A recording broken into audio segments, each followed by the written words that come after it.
Welcome to Horrified Stories, where fear comes to life. Don't forget to like, share, and subscribe for more spine-chilling tales. Let's start our today's story, Whispers in the Dark, a terrifying true horror story. Part 1, The Arrival. In the small, forgotten town of Black Hollow, there stood an old, decrepit manor atop a hill, known as Blackthorn Manor. It was a place that locals avoided, whispered about, and feared. Stories of strange occurrences, eerie whispers, and shadowy figures had been passed down for generations. But to the young journalist, Clara Hayes, the manor was an opportunity or chance to prove that the legends were nothing more than local folklore. Clara had always been skeptical of the supernatural. Raised in a bustling city, she believed every mystery had a rational explanation. When she heard about Blackthorn Manor during a casual conversation at a local cafe, she was intrigued. A story about a haunted house, a tragic past, and whispers heard only in the dead of night. It was perfect for her next investigative piece. As Clara approached the town, a storm was brewing. The rain lashed against her car windows, and flashes of lightning illuminated the dense forest that lined the road. Her GPS guided her to the edge of the town, where the road transformed into a narrow, winding path. The closer she got to Blackthorn Manor, the heavier the air seemed to grow. The manor came into view as she crested a hill. Its once grand architecture had succumbed to time and neglect. Ivy crept up its stone walls, and several windows were boarded up. The front gate, rusted and hanging off its hinges, creaked eerily in the wind. Clara parked her car and stepped out, clutching her flashlight tightly. Inside the manor, the air was thick with dust and the faint scent of decay. Her footsteps echoed as she moved through the grand entryway, the beam of her flashlight dancing across faded portraits and broken furniture. She set up her equipment: a camera, a recorder, and a small notebook. Her plan was simple: spend one night in the manor documenting everything she experienced. The first hour was uneventful. Clara explored the lower level, noting the intricate but crumbling architecture. It wasn't until she reached the grand staircase that she heard a faint whisper, so soft she wasn't sure if it was real. She frowned, her heart pounding. "Who's there?" she called out, her voice trembling slightly.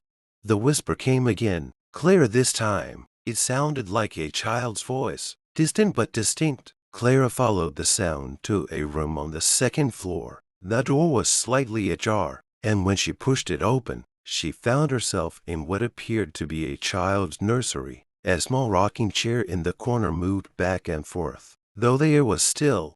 Her recorder picked up faint static, interspersed with what sounded like faint murmurs. Clara leaned closer, her curiosity outweighing her fear. She began asking questions aloud, hoping to capture any responses. "Is someone here with me? Can you tell me your name?" she asked. The room fell silent, and then, just as she was about to leave, a soft giggle echoed through the air.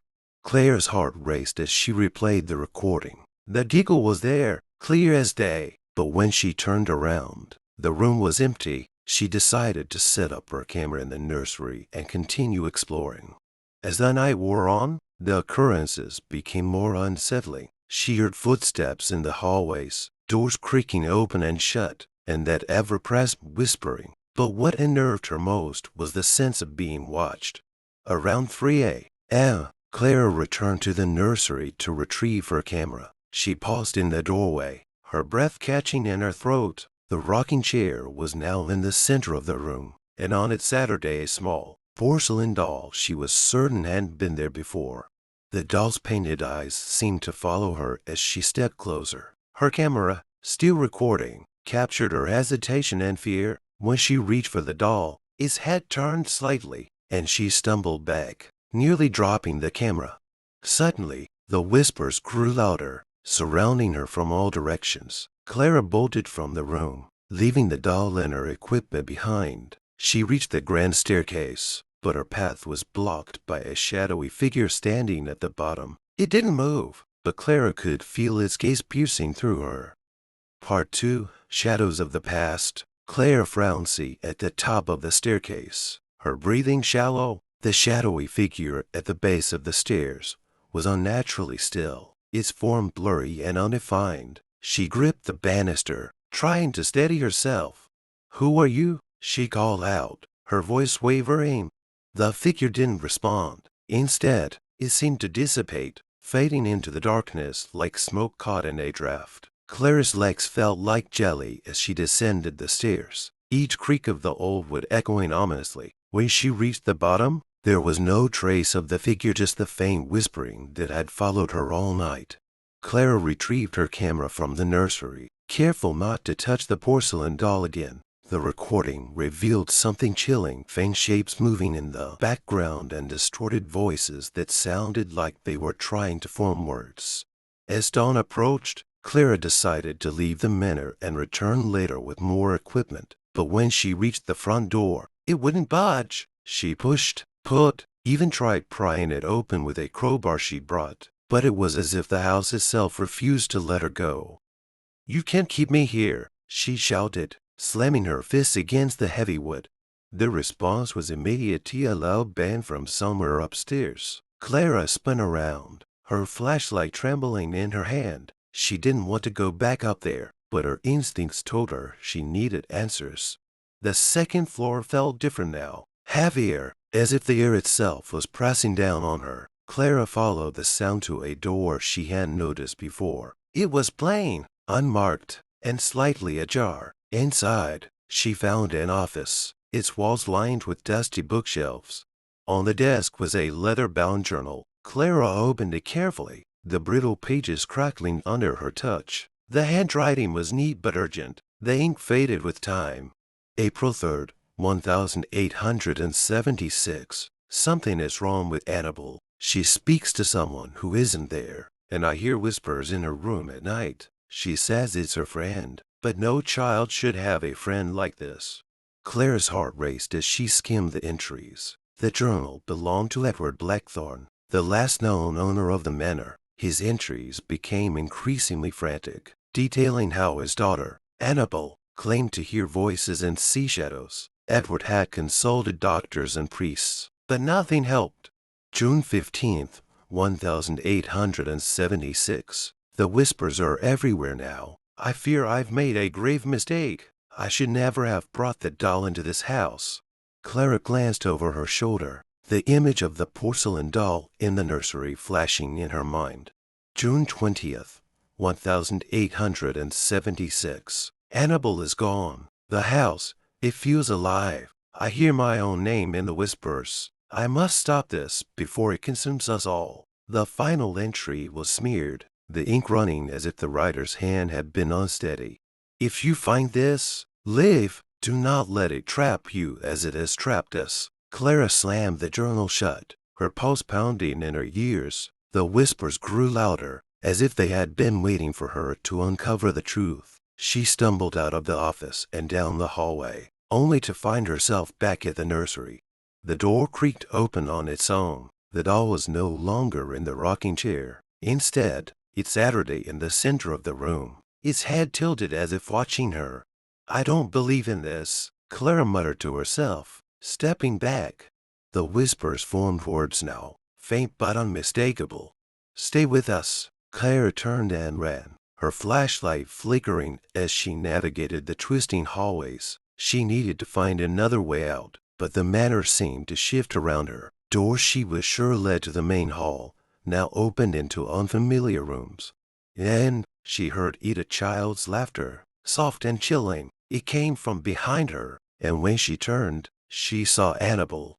The little girl stood at the end of the hall, her figure translucent, her eyes wide and hollow. "You shouldn't have come," Annabelle whispered. Clara's scream echoed through the manor as Annabelle vanished, leaving only the sound of the whispers. Clara stumbled into a nearby room and slammed the door behind her, pressing her back against it. Her flashlight revealed a small attic space, cluttered with broken furniture and forgotten belongings. In the corner, she saw something that made her blood run cold. A row of porcelain dolls, each one identical to the one in the nursery. They were arranged in a semicircle, their painted eyes staring at her. Before Clara could react, the door behind her began to shake violently, as if something was trying to break through. Part 3.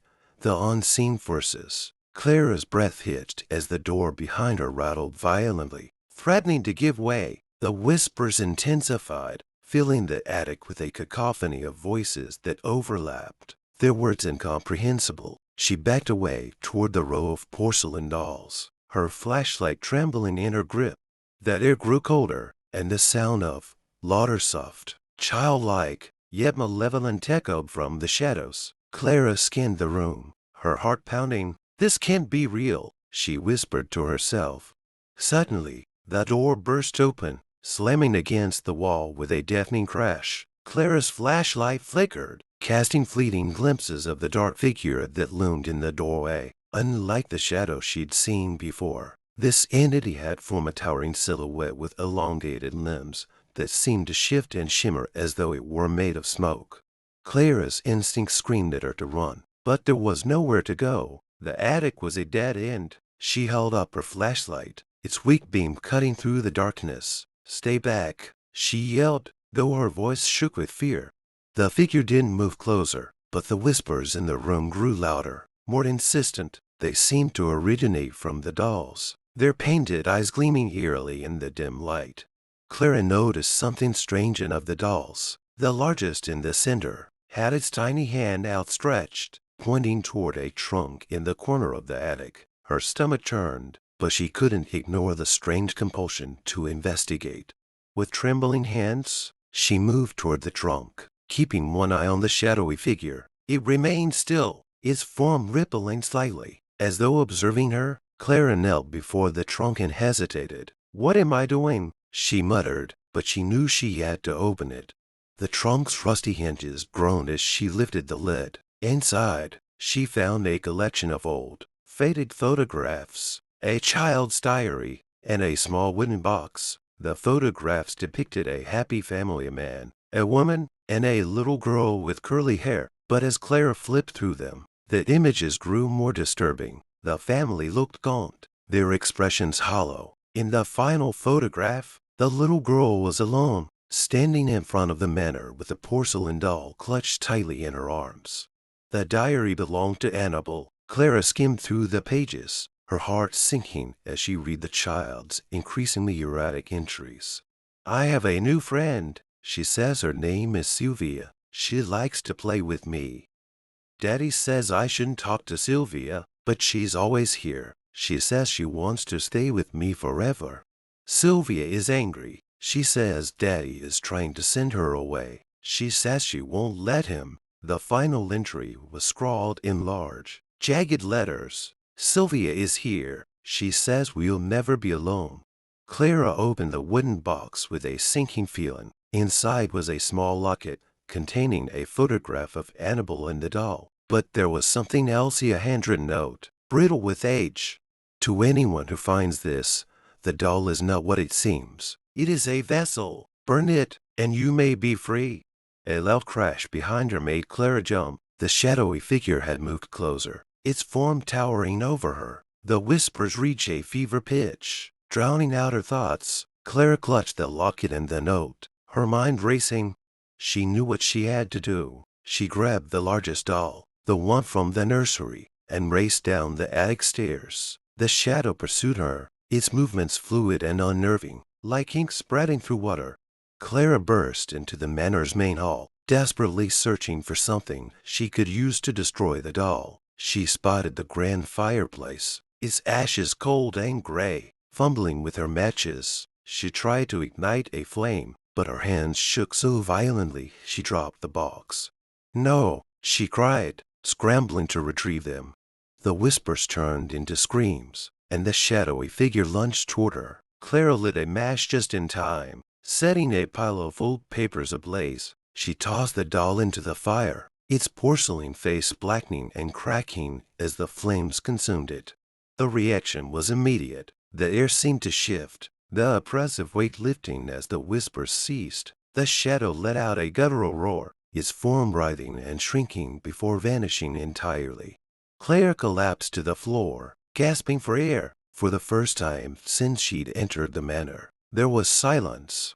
But her relief was short-lived. As she sat there, catching her breath, she noticed something chilling. One of the smaller dolls from the attic was now sitting on the mantelpiece, its head tilted, its painted eyes fixed on her. And then, faintly, the whispers began again. Part 4. The Manor's Curse. The whispers grew louder, their sinister canes filling Clara's ears as she stared at the doll perched on the mantelpiece. Its unblinking painted eyes seemed alive, watching her every move. She backed away slowly, her mind racing with questions. Hadn't she just destroyed the cursed doll? How could this one still be here? A cold draft swept through the room, extinguishing the faint embers in the fireplace. The silence that followed was suffocating. Clara gripped her flashlight tightly, the beam trembling as she scanned the room. She felt the oppressive presence of the manor more strongly than ever, as if the house itself were alive and aware of her. She had to leave, now.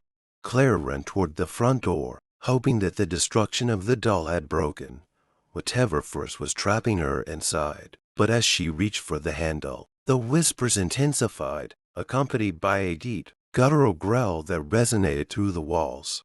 The door didn't budge. Instead, it seemed to fuse with the frame, as though the house had sealed itself shut. Panic surged through Clara. She turned back toward the room, only to see that the doll had vanished from the mantelpiece. A child's laughter echoed through the hall, light and airy, yet filled with malice. "You can't leave, Clara," a voice whispered, clear and taunting. Clara spun around, her flashlight illuminating the grand staircase. At the top stood Annabelle, her translucent figure glowing faintly in the darkness. "Why are you doing this?" Clara shouted, her voice breaking. Annabelle tilted her head, her expression a mixture of sadness and cruelty. "Because she won't let me go. And now, she won't let you go either." "Whoosha," Clara demanded, but the child disappeared, leaving behind only a chilling silence. Determined to find the answers, Clara retraced her steps to the study, where she'd found Edward Blackthorn's journal. There had to be something she'd missed, some clue to end this nightmare. The journal lay open on the desk, its pages fluttering as if caught in an invisible wind. A new entry, one she hadn't noticed before, seemed to glow faintly. "I failed to protect her. Sylvia was never a friend. She was a parasite, a spirit bound to the doll. She feeds on fear and despair, using Annabelle as her puppet. I tried to destroy the doll, but it always returns. To break the curse, one must face Sylvia directly and banish her. But bewitched cannot be defeated by courage alone. You must outwit her." Clara's chest tightened. The whispers that plagued her weren't just the echoes of trapped souls. They were Sylvia's voice, weaving her web of fear and confusion. Clara realized the doll she burned wasn't the original vessel, it was merely a decoy. Sylvia's true form was still hidden somewhere in the house. As Clara pieced together the truth, the room grew colder. The shadows in the corners seemed to stretch and writhe, and the faint sound of footsteps echoed outside the study door. She clutched the locket she'd found in the attic, drawing strength from the image of Annabelle and her family. "I'm not afraid of you," she said aloud, hoping to summon her courage. The whispers shifted, their tone mocking. "Aren't you?" The door slammed shut, and the lights flickered violently. Clara turned to see Sylvia's shadow stretching across the walls, her presence oppressive and overwhelming. "You think you can defeat me?" the voice hissed, no longer faint but booming. The walls of the room seemed to pulse, though groaning under the strain of an unseen force. Clara clenched her fists. "I know what you are now, and I'm going to end this." She remembered the wooden box from the attic, the one where she'd found the locket. If the journal was correct, Sylvia's true form, the original doll, had to be somewhere nearby. Clara raced out of the study, dodging the clawing shadows that reached for her from the walls. The whispers guided her, leading her to the basement, a place she hadn't dared to explore before. The air grew heavier with each step she took. The darkness around her thickened, suffocating. Her flashlight flickered as she descended the creaking stairs, revealing the basement's cold, damp stone walls. At the center of the room was a small wooden pedestal, and atop it sat the original porcelain doll. Unlike the others, This one radiated an aura of malevolence, its glassy eyes gleaming in the dim light. "You found me," the voice purred, its tone almost pleased. Sylvia's presence filled the room, her shadowy form coiling around the doll. Clara hesitated, her pulse racing. She remembered the journal's warning. Sylvia couldn't be defeated by courage alone. Clara needed a plan. She slowly approached the doll, her mind racing for a way to outsmart the malevolent spirit. "You've been trapped here for so long," Clara said, her voice steady despite her fear. "Don't you want to be free?" The whispers faltered, and Sylvia's shadow stilled. "Free? Yes," Clara said, seizing the opportunity. "But you can't be free if you cling to this house. Let go of Annabelle. Let go of this place. Isn't that what you want?" Sylvia's form flickered, her resolve wavering. "And what do you want?" "Clara, I want to leave," Clara said, "but I'll help you if you let me go." The room fell silent, the tension thick. Then, with a chilling laugh, Sylvia's shadow withdrew into the doll. "Very well," the voice echoed, "but be warned, freedom always comes at a price." Clara grabbed the doll and raced back upstairs, her plan clear. She would destroy complete liberty with enough intensity to leave no trace. As she reached the grand hall, the whispers began anew, louder and more desperate. The shadows clawed at her, but she pushed forward, determined to win this once and for all. She threw the doll into the fireplace, igniting a roaring blaze. Sylvia's scream filled the air, a sound so piercing it made Clara's ears ring. The house trembled, the walls cracking as if the very foundation were coming apart. As the flames consumed the doll, the whispers ceased, and the oppressive darkness lifted. For the first time, the house felt empty, devoid of its malevolent presence. Clara turned toward the front door, which now stood ajar, sunlight streaming through. She stepped outside, the fresh air filling her lungs as she finally escaped Blackthorn Manor. Part 5. The Price of Freedom. Clara stumbled out of Blackthorn Manor, her body trembling with exhaustion and relief. The sunlight felt alien against her skin after the hours she had spent engulfed in darkness. She inhaled deeply, filling her lungs with fresh air. The whispers were gone, and the oppressive weight of Sylvia's presence had lifted. She turned to look at the manor one last time. Its weathered exterior looked unchanged, but Clara knew it was different now, emptied of its dark force. The malevolence that had lingered for generations was gone, or so she wanted to believe. That night, Clara checked into a small motel on the outskirts of Black Hollow. Her hands still shook as she reviewed the footage she captured. The camera had recorded everything: the whispers, the shadowy figures, and even the final moments when Sylvia's scream echoed through the house. It was undeniable proof of the supernatural, enough to make her name as a journalist. But as she stared at the screen, something felt wrong. There, in the final frames, just before the doll was consumed by flames, a shadow lingered behind her in the reflection of a broken mirror. A tall, dark figure, watching. Clara frowned.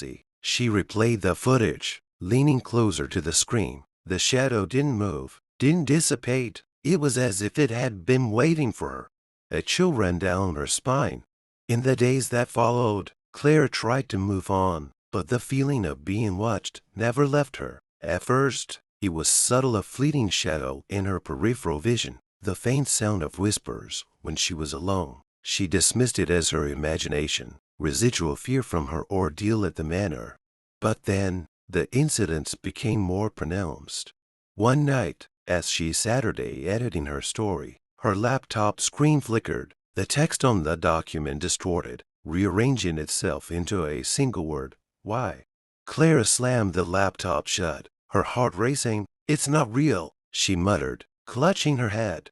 But it was real. The whispers returned, louder and more insistent, echoing in her small apartment. Objects moved on their own, her coffee mug sliding across the table, her keys vanishing and reappearing in impossible places. And then she saw her. Annabelle appeared in the corner of her bedroom one night, her translucent form faintly glowing. "You didn't free her," the child whispered, her voice filled with sadness. "You made her angry." Clara's breath caught in her throat. No, I destroyed the doll. She's gone. Annabelle shook her head. Sylvia is never gone. She is part of you now. The next morning, Clara woke to find the locket she had taken from the manor lying on her bedside table. She hadn't brought it with her. It had been left in the ashes of the fireplace. The sight of it sent a wave of dread crashing over her. She knew what she had to do. Clara returned to Blackthorn Manor, the sky overcast, as if nature itself mourned her decision. The house stood silent and foreboding, its windows dark and unwelcoming. Clara stepped inside, clutching the locket tightly. "Sylvia," she called out, her voice echoing through the empty halls. "I know you're still here." The whispers began immediately, circling her like a swarm. The shadows on the wall stretched and writhed, forming into Sylvia's familiar shape. "You shouldn't have come back," the voice hissed, filled with venom. Clara held up the locket. "You want to be free, don't you? To finally let go of this place." Sylvia's laughter filled the air, sharp and mocking. "You don't understand, do you? I am free now, free to follow you wherever you go." Clara's blood ran cold. "No, you're bound to this house, to the doll." Sylvia's form shifted, growing larger and more menacing. "The doll was a tether, yes, but when you burned it, you gave me what I wanted, a way out." Clara realized her mistake too late. By destroying the doll, she had severed Sylvia's bond to the house, allowing her to roam freely. "What do you want from me?" Clara demanded, her voice breaking. Sylvia's form loomed over her, the shadows enveloping the room. "I want what I've always wanted. Fear, despair, a host." Clara stumbled back, clutching the locket as if it could protect her. "You can't have me." Sylvia laughed again, a sound that echoed through Clara's very soul. "You can't fight me, but perhaps you can bargain." The air grew heavy as Sylvia's voice softened, becoming almost coaxing. "Return the locket to the fire. Let it burn completely, and I will leave you. But if you keep it, I will stay." Clara hesitated, her mind racing. The locket was Annabelle's only remaining connection to her family, a relic of her tragic story. If Clara destroyed it, she might sever the bond, but she would also erase the last trace of the girl's memory. Tears streamed down Clara's face as she made her decision. She returned to the grand hall, where the fireplace remained cold and dark. She lit a match, the flame trembling in her hands, and held the locket over the fire. "I'm sorry, Annabelle," she whispered.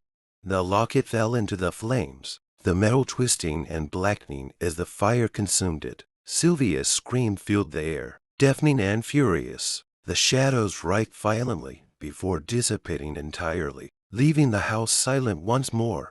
Clara left Blackthorn Manor for the last time, her heart heavy but her spirit lighter. The whispers were gone, and the oppressive darkness no longer followed her. But as she drove away, a single question lingered in her mind. Had she truly banished Sylvia, or had she merely delayed the inevitable? The faint sound of laughter echoed in her ears, soft and distant, and Clara couldn't shake the feeling that she was not alone.